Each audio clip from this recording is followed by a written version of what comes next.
And it is time now for our manager's report with Mike Shildt, refreshed by Eco Water SoCal. Try alkaline water for just $9.95 a month. Eco Water SoCal, keeping it soft since 1925. And it's good to have Mike on from Houston, Texas. How was the travel day, and how you doing this morning?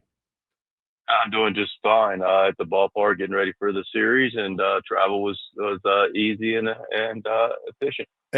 So one of those things we talked about, Shilty, I was lamenting the fact that, last night I actually had to watch a movie and not be able to watch the Padres. And, we understand how important the days off. When you guys are playing like you're playing, is it tough for you guys and the fellas to enjoy the day off, or you want to get right back to the ballpark? I think it's probably a combination. I mean, they're men, not machines, you know. So the guys have been working really hard, playing really well, giving everything they've got every day. I think everybody can appreciate, regardless of field, a day off occasionally. But we also, we like playing. We like being together, and we like competing together, and we enjoy our time together. So it's a combination. Well, I'm just going to ask the question right off the bat because we talked about it earlier, and you have some of your mantras like getting better as the game, the series, the season goes on. Your team is playing so well right now, Mike. Like, what are some areas where you still would like to see some improvement? Because it's hard for us to see like how it could get much better. Yeah, I mean, listen, it's always, it could be collective, it could be individual, it could be situational. So, it's a game of a lot of moving pieces that we all know, and we've taken advantage of our time together over the last year plus, including spring training. And, continuity with, a staff and players that breeds consistency. So, yeah, there's, we always want to improve. It's a, growth mindset. It's competition. There's always an area for something to be better. But, as we continue to move this forward together, we do expect there to be some areas that, are really, really showing up that are buttoned up. And I think that's taking place.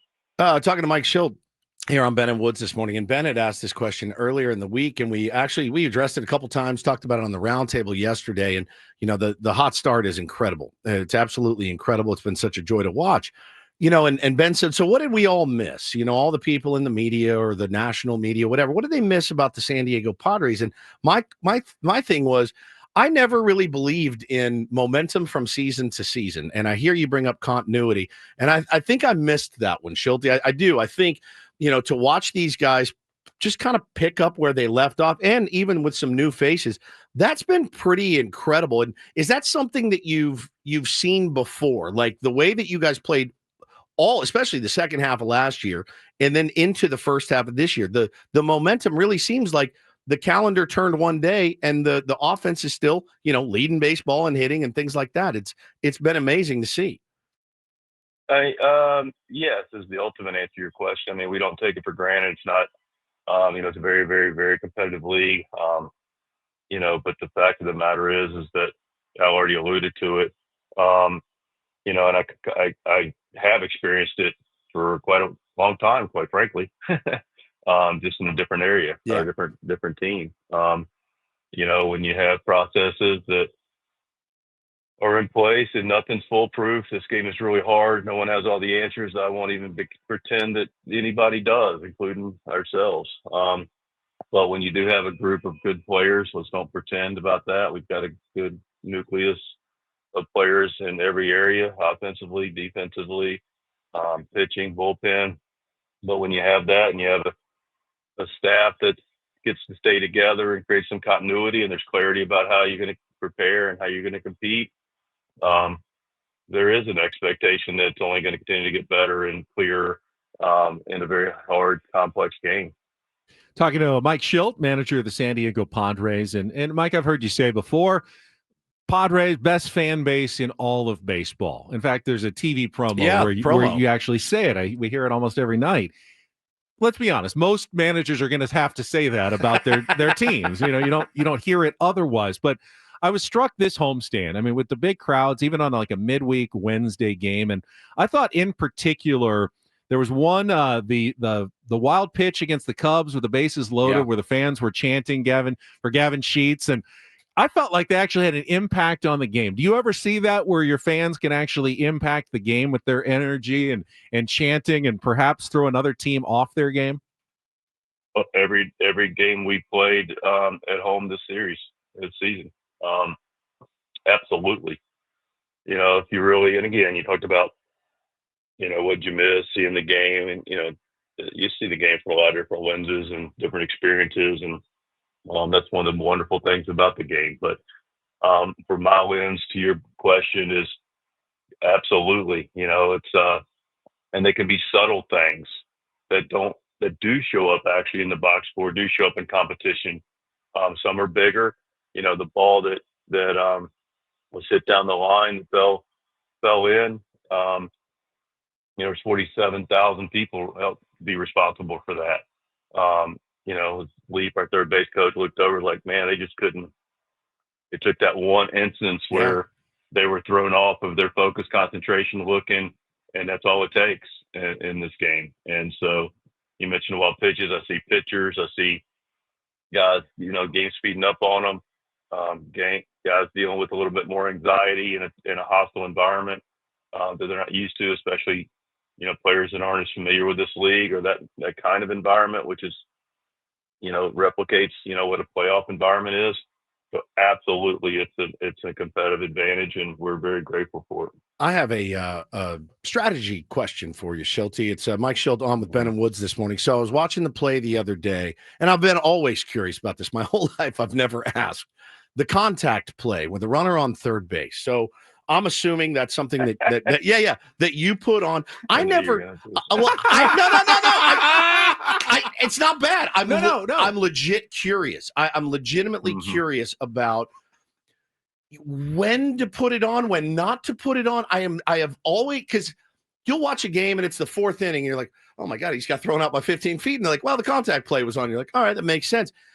Is it like, how standard is it for you as the skipper to be like, all right, contact plays on, or is it just totally player dependent and all of that? And, when it tipped off the glove, I went, I don't know if he could have made it or not. But for you, like, how do you know when to put that on? I mean, I know that's your job, but when do you know to put that on?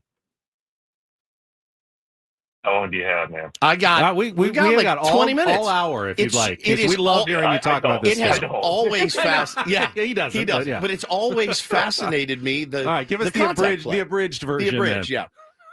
Well, I mean, clearly you wanted him to go. Okay. You did. Okay. I did not know. I was like, because it tipped, I wonder if he stopped because he thought the pitcher may snare it. Perfect tip. It was just right a perfect tip. Yeah. So that's okay. Interesting.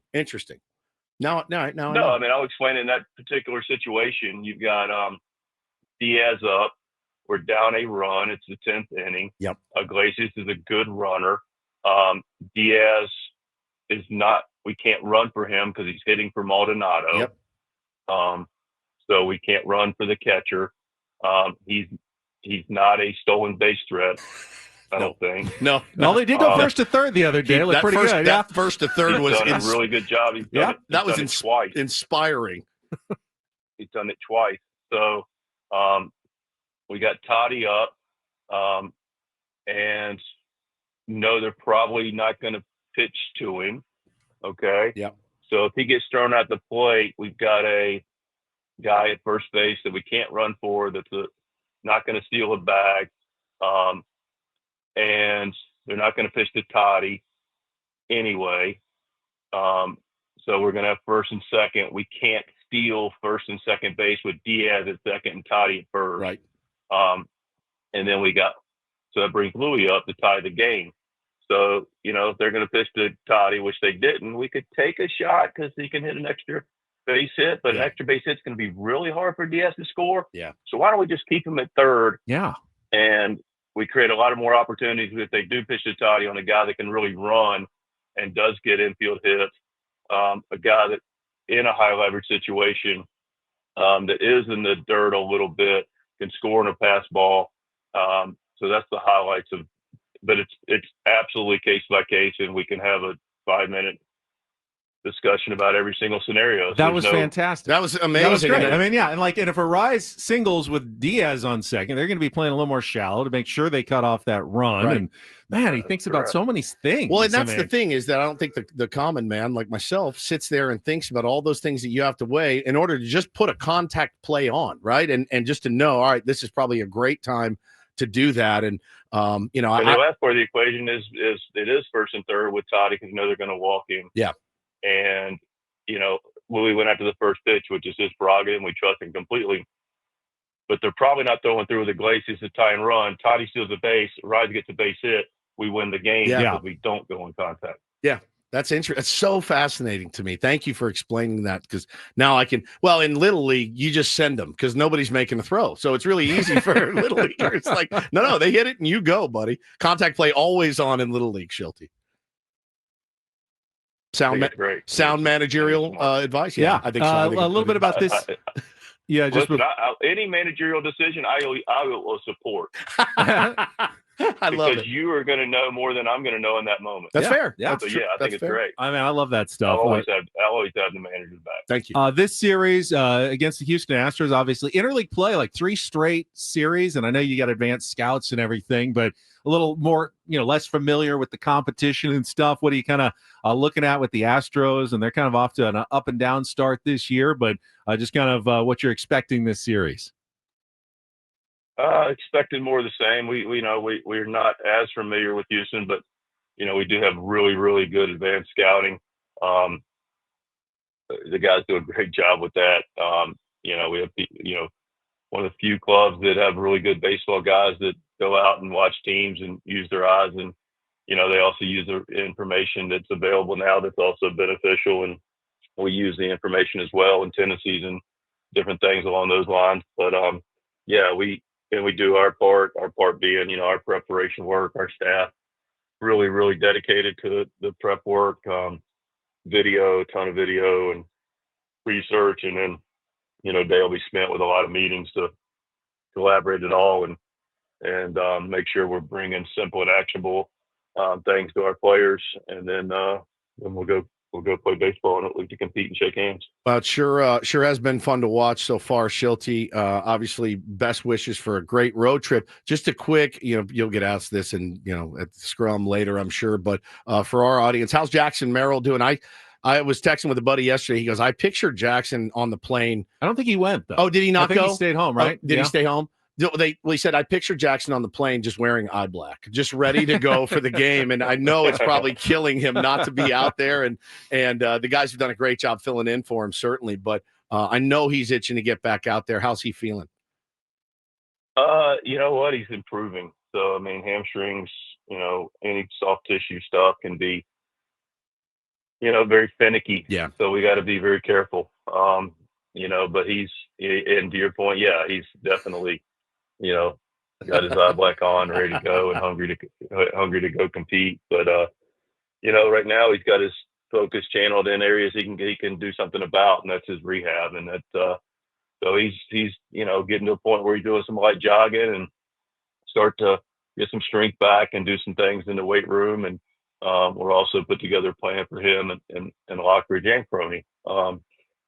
That whatever guys can do from a baseball standpoint, whether it's bunting, tracking, throwing, whatever they're able to do, they're doing in appropriate fashion. So when they get back, they're both mentally and physically ready to compete. We had to look up what dribbling meant in a rehab sense earlier this week, just to figure it out. I'd never heard that before. Shildt, really appreciate it. That was awesome. I just want to say, so while we do our show, we're on YouTube as well, and we have hundreds of comments from our audience.